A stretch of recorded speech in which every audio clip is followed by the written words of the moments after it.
Hello everyone, welcome to the how to channel. On today's tutorial I'm going to be showing you how to fix Snapchat error code C14A.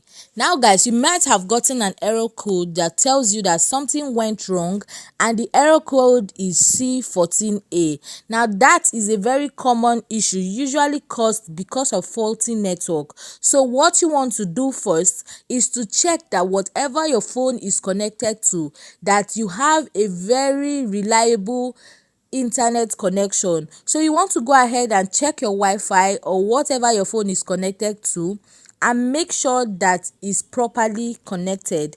Now another reason why your Snapchat might be giving you the error code C14A is because your app is not up to date. So guys, what you want to do is to head over to your Play Store, and then guys, you're going to be searching for Snapchat, and you're going to be making sure this app is updated. That is if yours is not up to date.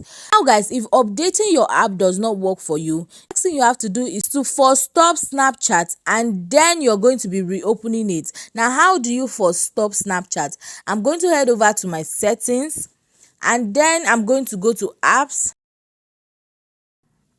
and then search for my Snapchat. Guys, I'm going to be tapping on the Snapchat, and when you look at the bottom of your screen, you're going to see something called force stop. Now you just want to click on force stop. Now for so many people, this fixes the error. So go back to your Snapchat and reopen it. And if this doesn't solve your problem, the last thing you have to do is to restart your phone. Because for so many people, this actually solves the problem. The problem might be coming from your phone and not Snapchat. So guys, I hope you learned something from this video. Thanks for watching, and please remember to subscribe to the how to channel. I'll see you next time in my next video. Bye.